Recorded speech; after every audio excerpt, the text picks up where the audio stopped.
It's a personal schus for me that he's come all the way from Yerushalayim.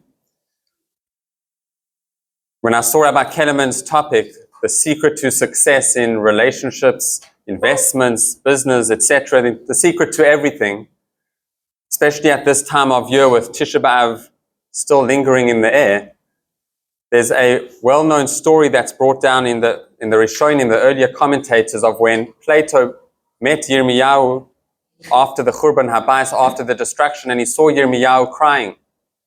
So he asked him, why are you crying?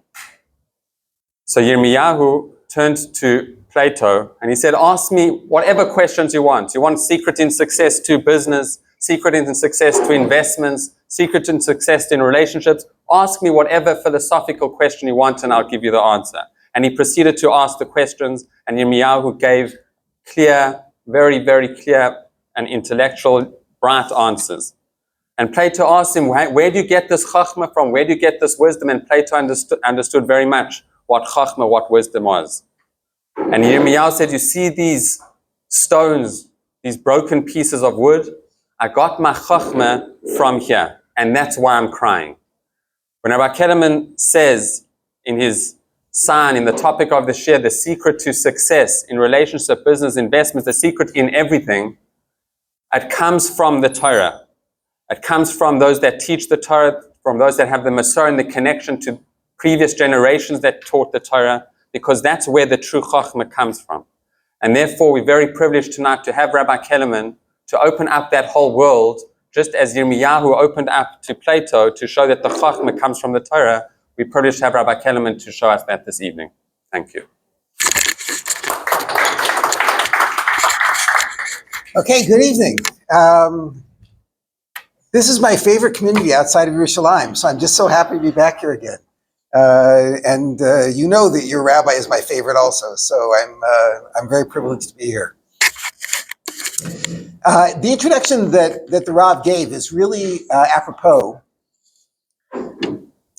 The greatest truths, the truths that are the most powerful, the most practical, are very simple.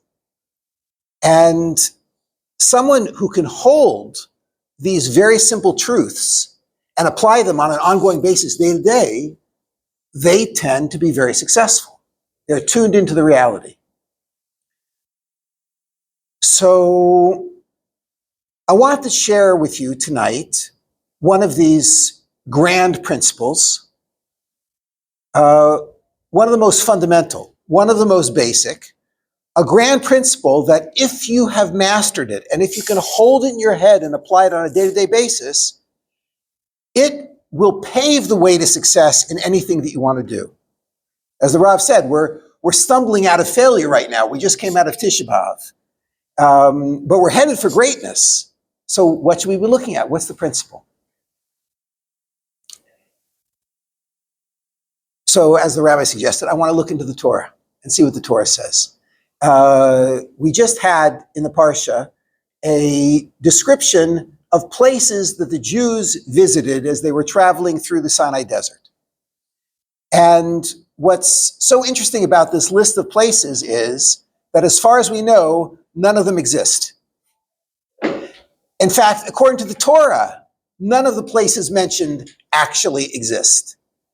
The names that are used in the Torah for these places are actually reminders of events that took place at certain places as they were traveling through the desert. So for example, the Torah says the Jews traveled through a place called Di Zahav. There is no such place as Di Zahav. The Jews knew at the time there was no such place as Di Zahav. Di Zahav was a hint to something that happened at Mount Sinai. What was it? So the Jews at Mount Sinai made a big mistake. They built the golden calf. Disaster. When they built the golden calf, God got very upset with them.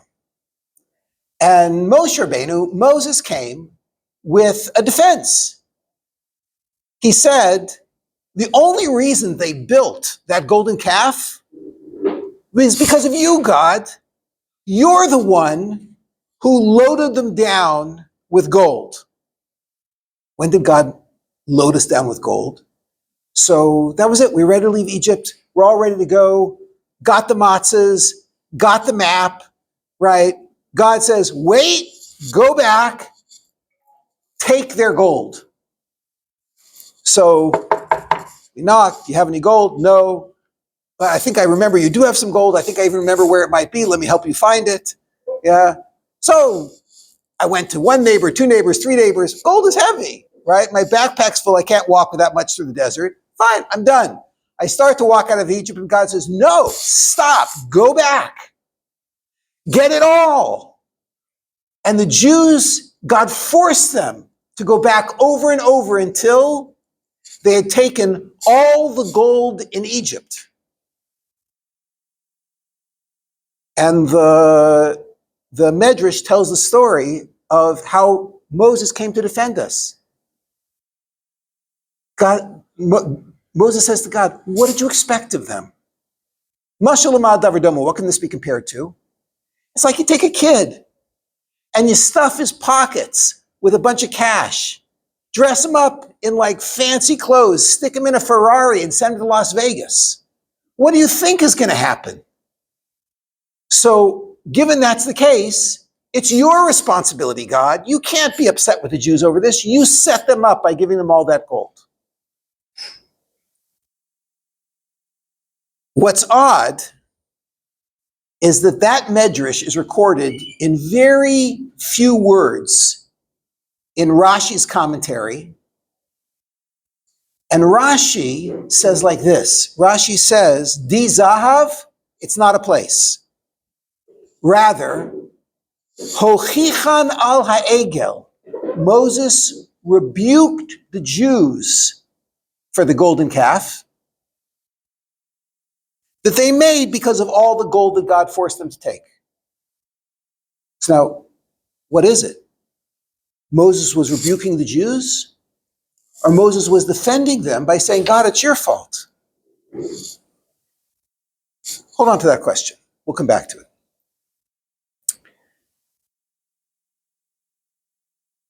There's a Mishnah in Pirkei Avos, part of our oral tradition. This is in the 4th chapter, that says you should run to do a light mitzvah and flee averas, flee sins. Why? Because one mitzvah leads to another, and one avera, one sin leads to another. For the reward of a mitzvah is a mitzvah, and the reward of an avera is an avera. So, what is this Mishnah teaching me? It says, I should be ratz lemitzvah kala. Is that telling me that I should even take light mitzvahs seriously? Can't be. Because 2 chapters earlier, there's already a Mishnah that says that. Hevizar b'mitzvah kala. You should be very careful with light mitzvahs. So what is it telling me? You should run, even for a light mitzvah. What's the significance here? Okay, take that, put it on the side for a minute. What's going on with Moses rebuking the Jews with the golden calf? He rebuked us, he defended us, what was happening there. And what is the Mishnah telling us when it says you should run even for a light mitzvah? Third and final question for tonight.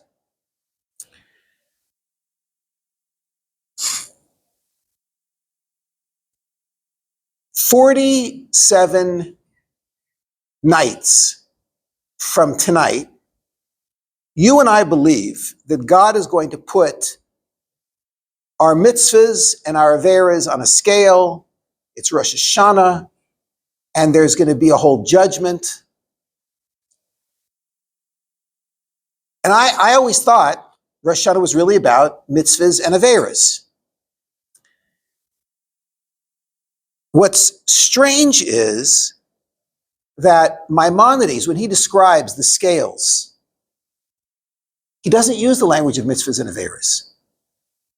He uses a different language, as if mitzvahs and averas aren't relevant.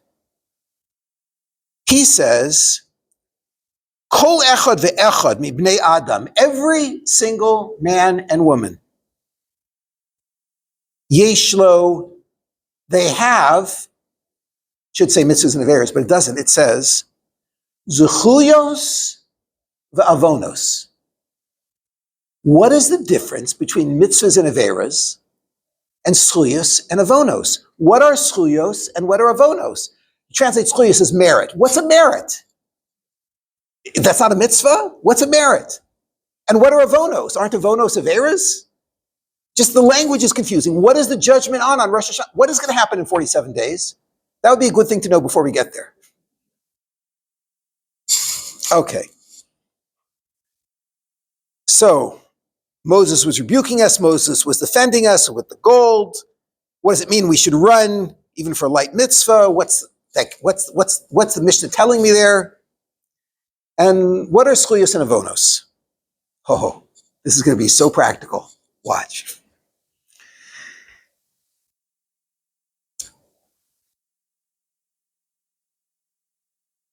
Rabbi Dessler, in the Michtav Meliyahu, reveals a tremendous psychological, spiritual truth about human beings. One of the most fundamental truths. It's actually hard to go through life unless you know this about yourself and other people. At any given moment, a person is either 100% giver or 100% taker. I'm not talking about the physical acts. I'm talking about what is their intention, where are they coming from. When I give my wife the flowers, at the time when I'm giving her the flowers, is my intention, I want to make her happy, I'm a giver, or is my intention, I want her to make me a nice dinner, I'm a taker. What's the intention? At any given moment, he says, a person is either 100% giver, 100%. There's no 50-50, there's no 30-70, it doesn't work that way. Now, a person can flip back and forth between 100% giver and 100% taker so fast that instead of seeing a green light or a red light, it looks yellow. But it's not really yellow. It's just that the green and the red are alternating so fast that it looks like you have a person with mixed intention. But at any given moment, it's actually a green light or a red light. At any given moment, the person is a giver or a taker. And then giving and taking comes out in all sorts of different flavors. Once you've decided if you're going to go down the left side of the midos tree or the right side of the midos tree, then there's all sorts of different midos that can be at play. There's patience on one side, there's anger on the other side. There's someone who's very orderly on one side, there's someone who's completely distracted and falling apart on the other side. Once the person goes down this path of the red light or the green light, it can come out in lots of different, but it's either red or green. In fact, when we get to the heavens, at the end of 120 years, that's how the judgment works. There's like a ticker tape. And God shows us our whole life displayed in front of us. And what does it look like? It looks like red, red, red, green, green, green, green, green, red, red, green, green, red, red, red, green, green, green, green, green, green, green. And that's how we understand what our eternity is going to be, is by looking at what did we do while we were here? Reds and greens.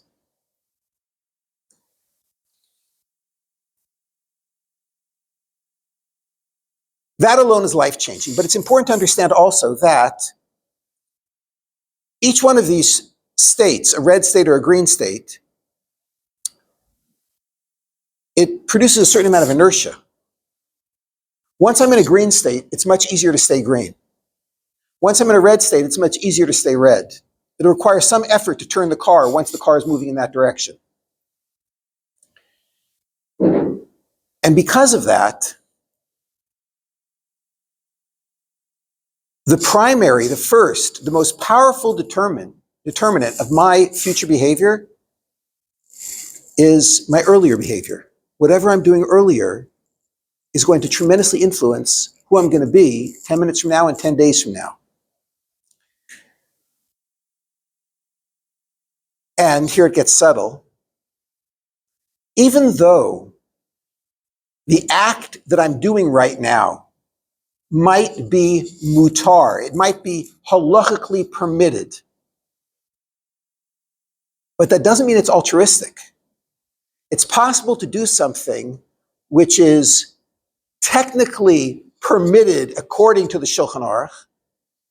It's technically what I'm supposed to be doing, but my intention could be very selfish.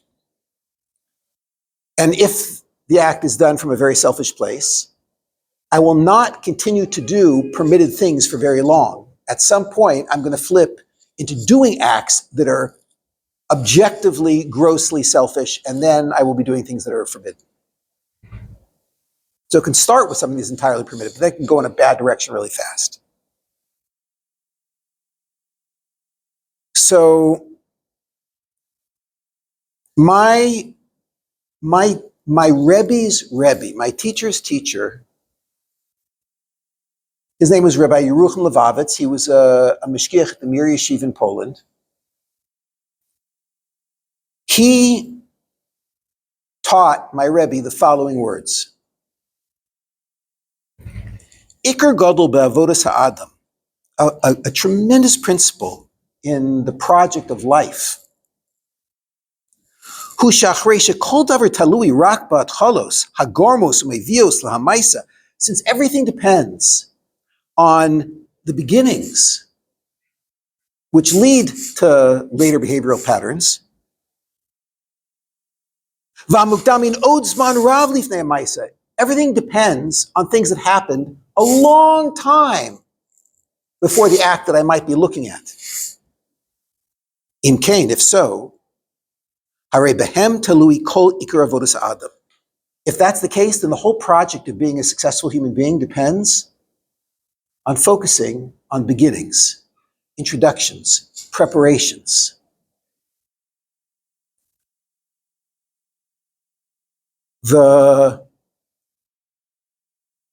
The sin of the golden calf, which is one of the worst things that the Jews ever did in history, began, according to the Midrash, with us performing a huge mitzvah. God said, I want you to schlep gold. And it was heavy, and it was hard, and we sweated. The backpacks were digging into our shoulder blades. We were serving God. And when we were, we didn't even want to take it all. And he said, go back and get more. We were serving, we were fulfilling a mitzvah. There's two ways to fulfill that mitzvah. One is, okay, big guy, this one's for you. You want me to do this, Ribono Shalom? I want to make you happy. I'll carry the gold. Another is, cool religion. We get a lot of gold. I like this. Yeah? What about like a massage at the spa? Does that come also? Was it a selfish intention or was it an altruistic intention? It was the wrong intention. It was a mitzvah, but it was the wrong intention and it led to something disastrous. And now I'll show you how this plays out in halacha. Maimonides lists a lot of medical advice in his magnum opus, the Mishnah Torah. Most of the medical advice that he lists there is just the state of the art in the 12th century. And some of the stuff that he recommends is crazy. We would not be doing it today. And it's not halachically binding on us because it is not from a Torah source. He was just saying, halachic, observant Jews follow the state of the art of medicine in your generation. What's the state of the art of medicine in 1134? And he spelled it out. There is a piece of advice that's mixed in with all his medical advice there that actually has a source in the Gemara. Maimonides says, this is in Hilchos Deos, the 4th chapter, halacha number 2. When you eat, don't eat until your belly is popping. Don't eat until you're completely full. Rather, he says, leave about 25% empty room in your stomach.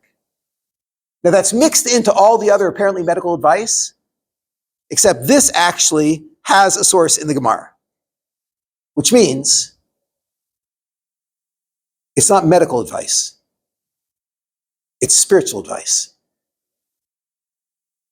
So what kind of spiritual advice is he giving me when he says, when I eat, I shouldn't eat until I'm completely full. I should always leave 25% over. So my teacher told me the following. He said, how does it start? He says, it starts that I eat until I'm completely full. And if I'm eating until I'm completely full, it's not because I need that much fuel to make it through the next 4 or 5 hours. It's because the food tastes really good. If it wasn't apple pie, I wouldn't be doing it.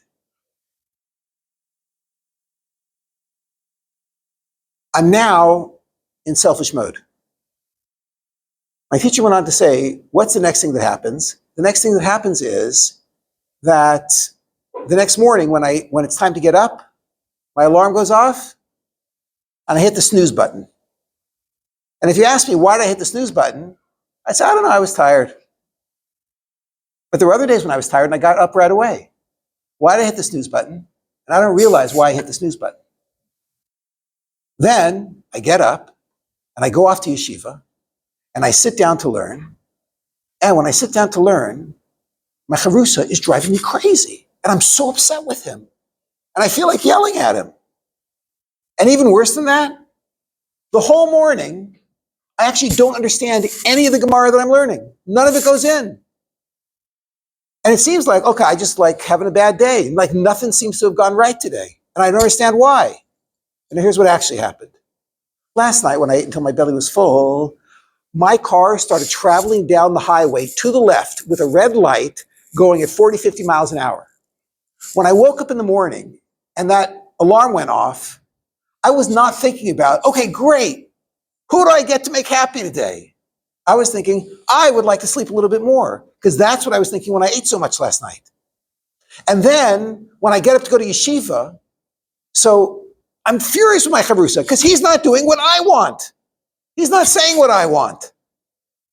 And why don't I understand a word of the Gemara that I'm reading? The answer is because the Gemara is speaking a different language. The Gemara is all about you, you, you. And at that point, I'm only speaking me, me, me. So I can't understand anything the Gemara is saying. The Rambam is giving unbelievable language for becoming a refined human being. Try to keep your green light on, even when you're doing an act which is potentially challenging, like sitting down and eating something really delicious. By the way, he doesn't tell you not to eat delicious things. He just says stop 25% before the end.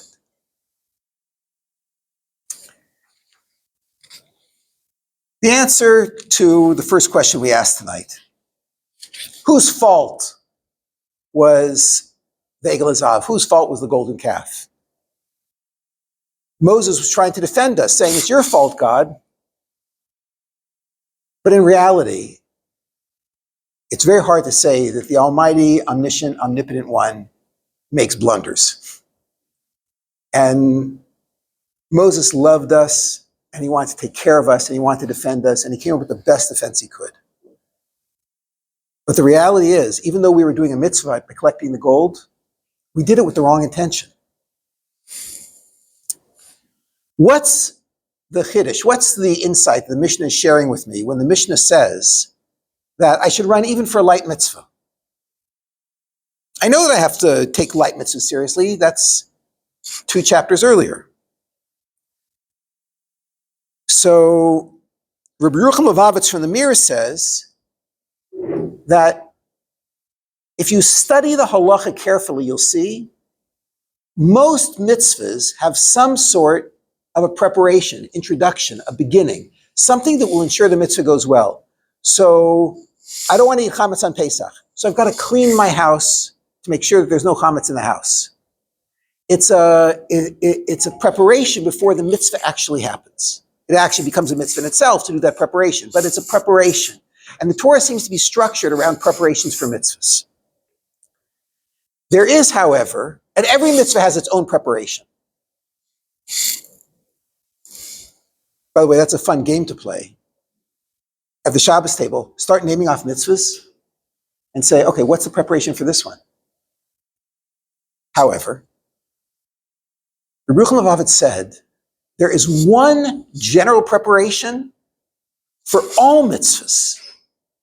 And that's what the Mishnah is telling me. Even if it's not the biggest, most heavy mitzvah in the world, even if it's a light mitzvah, do the one preparation for all mitzvahs, which is, quote unquote, run. Okay, now, that might mean that when I'm on my way to do a mitzvah, I quicken my pace, right? And there is such a thing that we find in the halacha, there is such a concept. But sometimes it's not literally running. So, I don't want to be late for a doctor's appointment. So I'll arrive a half an hour early with a book. That's running. When it says run to do a mitzvah, it means if it's worth doing, if it's something good, then do a run, so to speak. Do the preparation in advance to make sure that whatever that mitzvah is, it actually happens.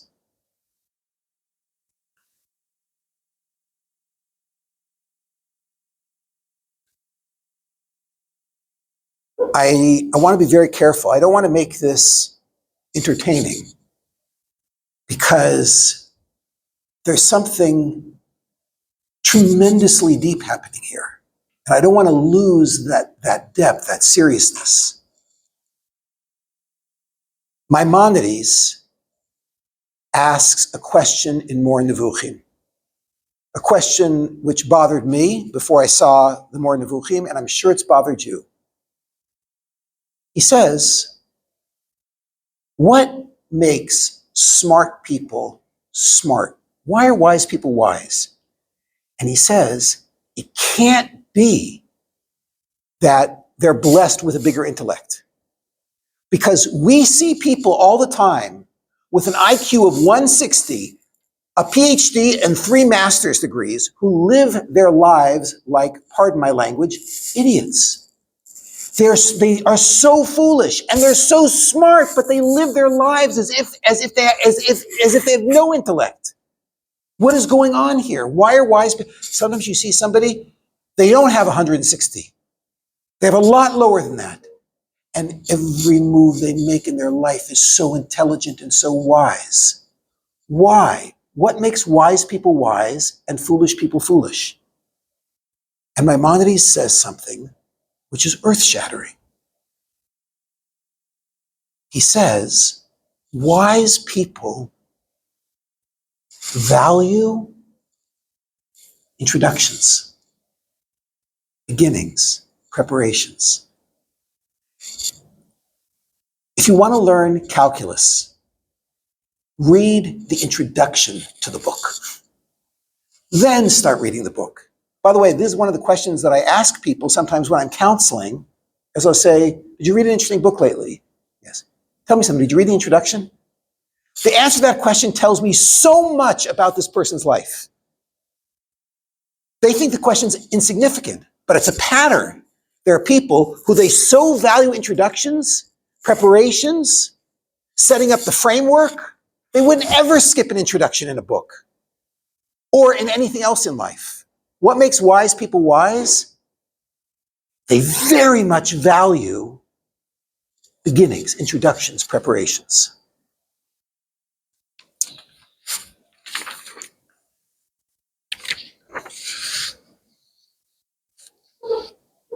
When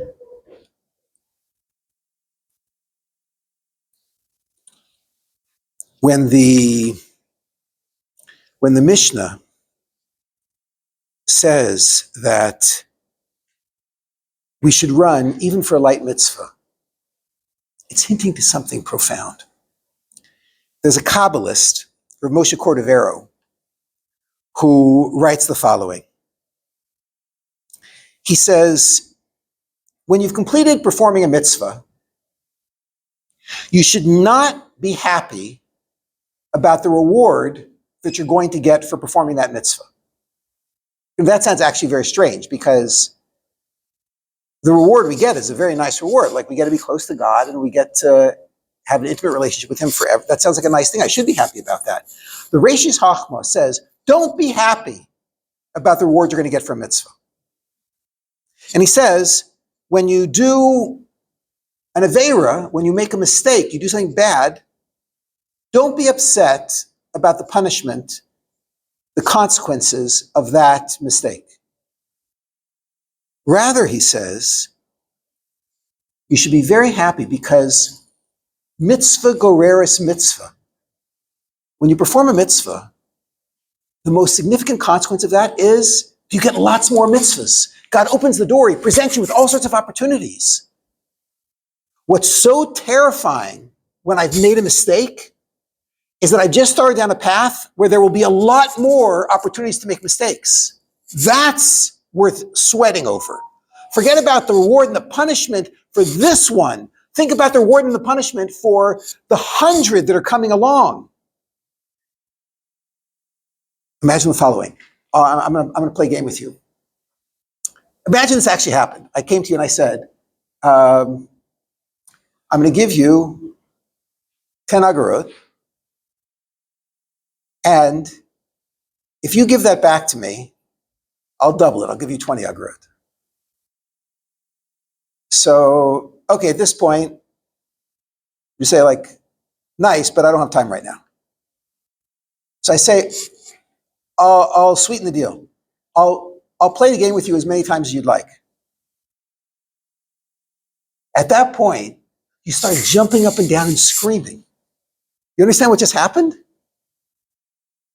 It takes, to go from 10 agarot to almost 2 million shekel, takes 24 exchanges.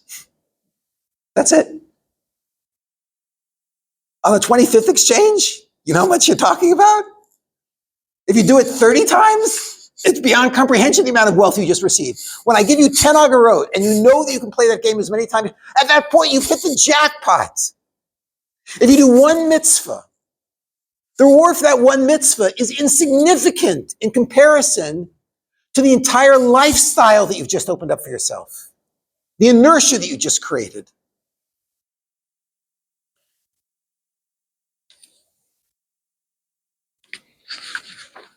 You should run even for a light mitzvah.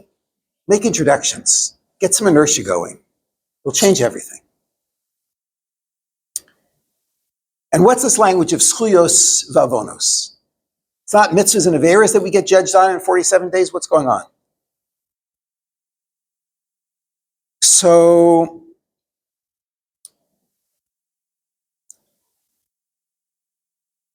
there's a very powerful principle that we find throughout rabbinic writings. Onus Rahmana Patre. I am not responsible for anything which is beyond my control.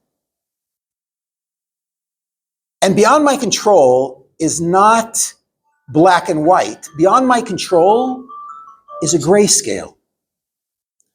So what does that look like? The more something is beyond my control, then the less responsibility I have for it. The more something is within my control, the more responsibility I have for it. And if so, then my primary moral responsibility is at the stage where I have maximum control. When do I have maximum control? Before I'm being driven by inertia, which means the most important decisions I make in my life are at the beginning, before I have a lot of inertia going.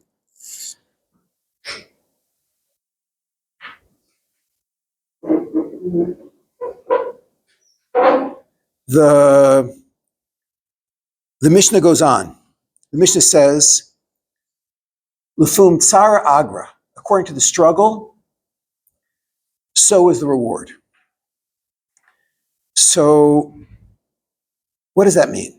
I get in the habit of getting up in the morning, going to minyan, and putting on my tefillin. Okay, now, the first time that I have to schlep all the way to a shul and put on tefillin there, it's like crazy. This thing is going to take an hour out of my day, an hour and a half out of my day, and it's a walk, and sometimes it's cold, and sometimes it's hot, and it's incredibly difficult. The reward for that is tremendous. However, after I've been getting up in the morning and going to minyan for months and years and decades, it's actually pretty easy. So at that point, since I'm not struggling anymore, you would think the reward would drop. But Rav Yisrael Salanter says, that's not the case. Why should I be punished just because I did the right thing? If I built up inertia, so I shouldn't be punished for the fact that it became easy later on down the line. So it turns out then that later on down the line, I'm making virtually no effort and I'm racking up personal refinement. I'm changing like crazy at high speed, and it's not that hard for me anymore.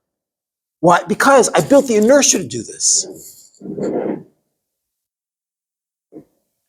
By the way, Riso Salanter says the same thing is true about people who do things that are inappropriate. Someone smokes a cigarette.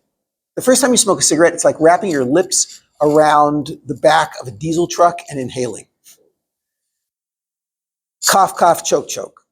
Second time, it's less torturous. After the person has been practicing this self-destruction for a month, it might actually even start to be pleasant. And after doing it for 6 months or a year, it's beyond pleasant. I can't stop. So at the beginning, when I chose to smoke cigarettes, I was making a huge effort to do something self-destructive. That's really bad. But 5 years later, I can't be in too much trouble over it. I mean, I can't stop. Comes Riso Salanter and says, no. The fact that I made the wrong decision doesn't mean that I'm going to get off easy later on. The reward or punishment for these sorts of deeds is determined at the beginning. And then it's the same forever, regardless of the fact that habituation sets in. So it turns out then that if I can just get the beginnings down, then I can achieve tremendous things in life without so much effort. A lot of effort in the beginning.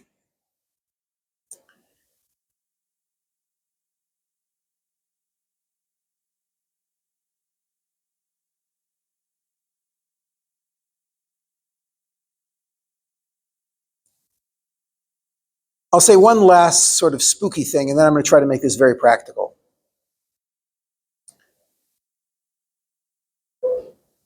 There's a prayer that we say in the morning, Baruch She'amar, and there's a curious couple of lines in the beginning of this prayer. Baruch She'amar v'hai olam, Baruch Hu, Baruch Omer v'oseh. Blessed is he who says, and then afterwards, he does. He says he's going to do it, then he does it. Baruch Gozer U'Makayim. Blessed is he who decrees and then fulfills. Now, this doesn't sound very Jewish to me, because our rule is, say very little, do a lot. You don't have to make a big deal out of it. Just be quiet and get the work done. What Gozer U'Makayim? You have to first make a decree and then do it? And the answer is, for spooky reasons, yes. When we talk about beginnings, what we're really speaking about is conception. In order to have a baby, there has to be conception and pregnancy. Conception and pregnancy will lead to a birth, Siyat Ishmael. If there isn't a conception and a pregnancy, there can't be a birth. We think that's a biological accident. No. Biology here is following the formula on which the universe was built. The universe was built in such a way that if there isn't a pregnancy, there can't be a birth. And that's why when God wanted to create the world, he first said and then created. He made a promise. He created a potential which was then dragged into reality. When we talk about beginnings, what we're really talking about is creating the seed, creating a potential. And if you don't create the potential, there can't be, if you don't plant a seed, there can't be a tree. It's not just that this is wise. It's impossible to be successful without going through this initial potential stage. When God appeared to Avram, the verse says, Avram Yitzhak v'Yakov bekel Shakai. I appeared to Abraham, Isaac, and Jacob with the divine name Kel Shakai. But when I appeared to the Avos, when I appeared to Moshe Rabbeinu, I appeared with a different name, Yud He Vav He, the Tetragrammaton. Hashem.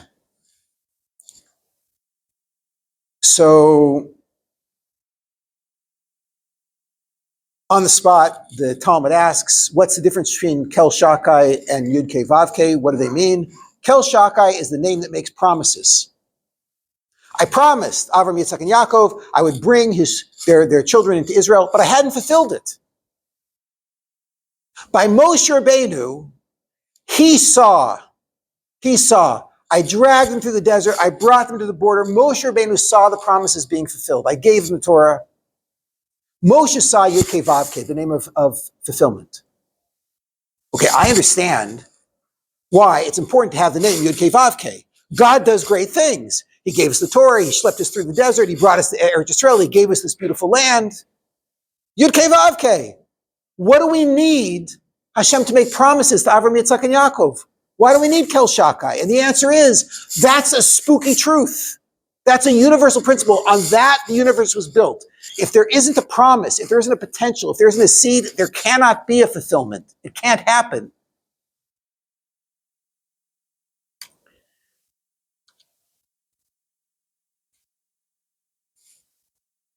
And this is what Zchuyos and Avonos mean. Mitzvahs and Averas, they are what actually happened. Zchuyos and Avonos are the preparations that were done to make sure that those things happened. And on Rosh Hashanah, God doesn't put mitzvahs and Averas on the scale. That's not what he's interested in. Because that's not really what's making things happen. That's not the root. The root is zchuyot and avonot. By the way, the word zchuyot, it doesn't mean merits. It's from the word zach. It means purity. I got things moving in a pure direction. Zchuyot ve'avonot.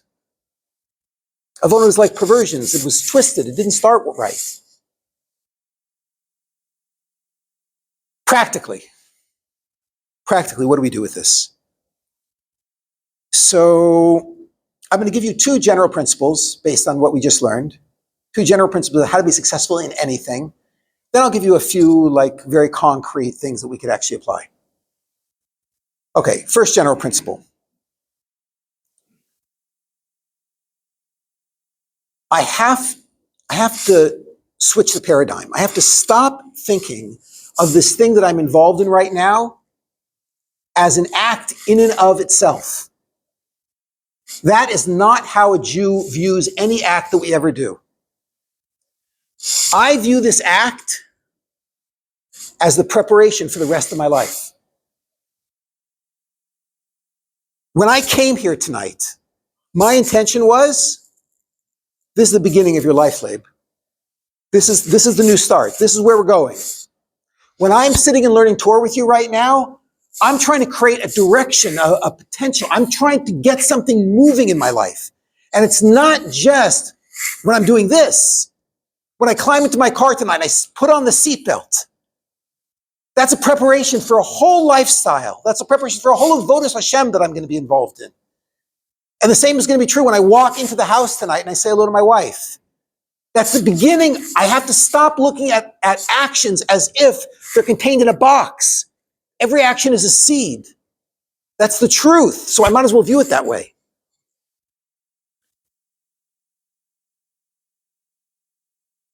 The second general principle I want to extract from what we've said tonight is dream and dream really big. What do I mean dream really big? What I just told you was far too small. That what I'm doing right now will affect the rest of my life.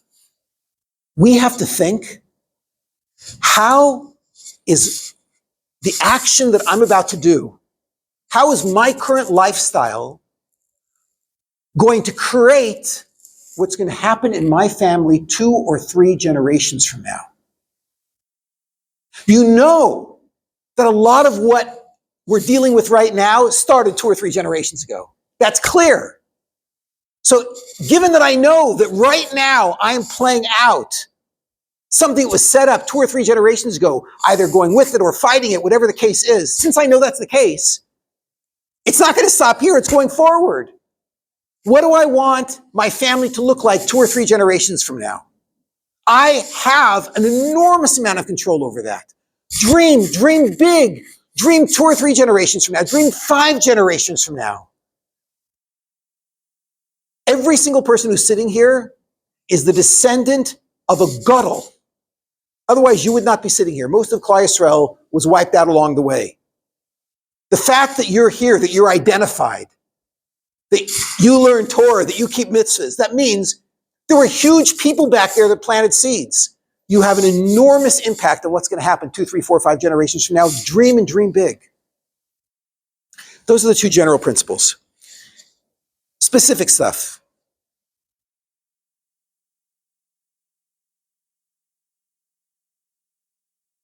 It's around this time of year when my wife knows I have to take off a day or 2 to make my schedule.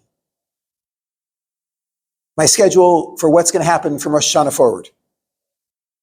I don't want to just jump in the day after Rosh Hashanah to the new me. I'd like to actually get some inertia going, so therefore I try to practice who I'm going to be during Elul. But I don't want Elul to get off to a bad start. I don't want to start planning things on the first day of Elul, so therefore I start planning things now. So this is a great time to make a schedule. What do you want your year to look like? And take off an hour or 2 and put together, like, I want to learn with the rabbi this year. I want to learn with the rebbitzin this year. This year, I really want to exercise. This year, it was very important to me that I not just eat junk along the way, which means I have to prepare my meals, which means I have to go to the market, there's all sorts of things that have to be put in place. If I put these things into place now, during this window of preparation, the year could be spectacular. It's no coincidence that I'm speaking on this theme during the window when this is what Jews do. And now you understand why. In the old days, when the Gabbai of the synagogue announced, tonight is going to be Rosh Chodesh Elul, people screamed, they would pass out, there were people cheering. Like, what do they know? This is what they know. They knew that that's the beginning of my whole life. I can have anything that I want.